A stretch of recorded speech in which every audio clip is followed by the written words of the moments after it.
Assalamualaikum warahmatullahi wabarakatuh. Selamat pagi, selamat siang, dan selamat malam Pak Indra. Terima kasih telah mendengarkan video ini. Perkenalkan, saya Raditya Fadlur Rahman.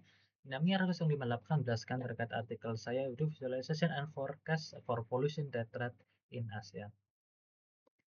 Untuk introduksi sendiri, di mana polusi udara menjadi salah satu masalah global dengan 99% penduduk dunia yang menghirup udara tercemar menyebabkan banyak kematian. Khususnya di Indonesia pada tahun dengan 123.753 kasus pada 2017, penelitian umumnya fokus global atau regional terutama menyoroti ASEAN. Nyata ini bertujuan memvisualisasikan kematian akibat polusi udara di ASEAN menggunakan tabel sebagai masukan bagi pemerintah, organisasi kesehatan, dan masyarakat dalam penanganannya. Untuk metode, kita kurang lebih hanya menggunakan 5 secara singkat, yaitu Start, Define, Collect, Organize, Visual, dan Analyze. Di mana pertama define, kita mendefine untuk data kita seperti apa saja lingkupnya. Di collect itu kita mengkolek datasetnya. Dan di sini salah satunya adalah menggunakan data dari Kaggle. Organize, kita mengorganize data kita melakukan pre-processing dari data tersebut, kita melakukan visualisasi di Tableau, dan kita analyze, yaitu kita melakukan interpretasi dari dataset yang sudah kita lakukan visualnya dari Tableau. Untuk pertama, defense seperti saya bilang tadi, visualisasi penting meningkatkan kesadaran perumusan kebijakan. Visualisasi membantu identifikasi pola serta memberikan dasar intervensi. Pertanyaan utama peneliti ini yaitu bagaimana dampak global ancaman kematian akibat polusi udara khususnya di ASEAN, dan bagaimana tren global ancaman kematian akibat polusi udara khususnya di ASEAN. Collect Stage mengumpulkan data yang dapat kita gunakan di dalam Kaggle, merupakan data komunitas sains menyediakan dataset luas sebagai bahan untuk kecerdasan buatan dan machine learning. Organize data kemudian divalidasi dan digunakan membersihkan Python untuk mengatasi nilai kosong atau hilang. Data siap integrasikan dengan Tableau menghasilkan tabel struktur berisi data kematian dapat visualisasikan dan dianalisis lanjut, yaitu visual. Tableau menggunakan menyajikan data agar dapat dipahami dan dianalisis. Workbook Tableau disusun dengan berbagai worksheet dengan tampilan kematian akibat polusi udara. Seluruh worksheet kemudian digabung menjadi 2 dashboard yang memberikan gambaran menyeluruh terkait seluruh jenis data kematian di dalam ASEAN itu sendiri. Analysis stage kurang lebih ada 4, yaitu analisis deskriptif untuk merangkum karakteristik data melalui agregasi statistik singkat dan grafik visual.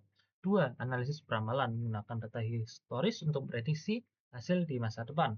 3. Analisis explanatory, yaitu memungkinkan dan eksploratif dengan filter dinamis untuk menemukan pola dan hipotesis baru. Yang terakhir adalah analisis spasial, menganalisis dan data berdasarkan lokasi geografis untuk memberikan wawasan visual terkait distribusi wilayah.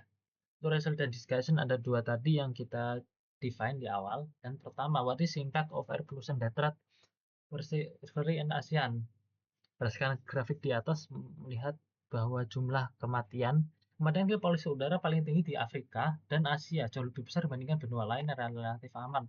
Perbedaan colok ini menunjukkan variasi regional yang signifikan terkait polusi udara dan dampaknya, sehingga penting untuk meneliti lebih jauh dalam penyebab serta sumber polusi di wilayah menggunakan intervensi yang tepat. Berdasarkan data juga, sumber daya kematian akibat polusi berbeda tiap benua. Di Afrika dan Australia sebagian besar kematian terjadi karena polusi di dalam ruangan. Seperti contohnya di sini, Afrika sangat tinggi untuk indoornya dan untuk Australia. Sedangkan juga untuk di Amerika dan Eropa dominan di outdoor, dan untuk kontinen lainnya cukup seimbang.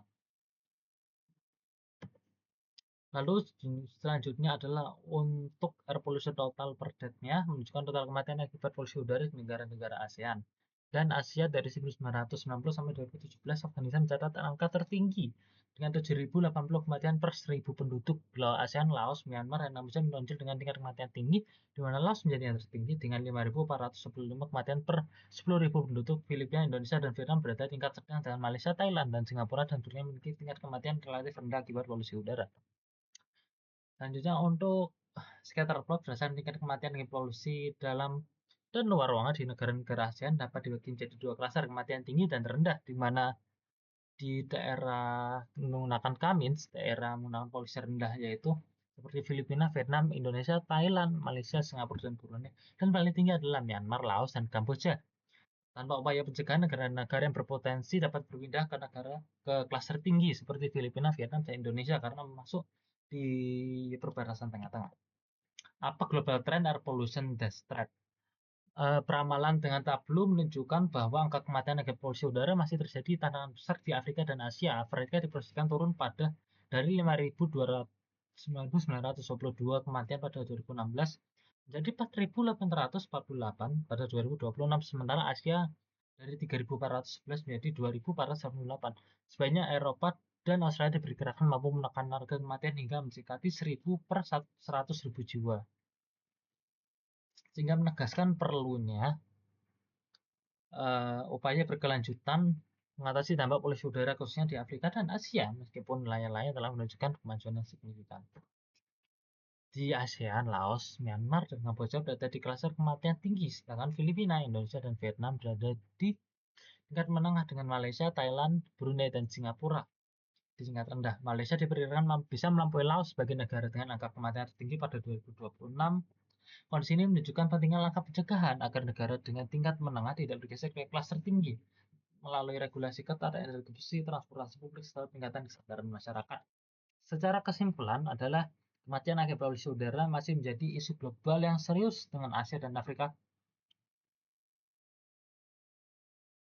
menanggung beban tertinggi akibat industrialisasi dan organisasi yang sangat cepat.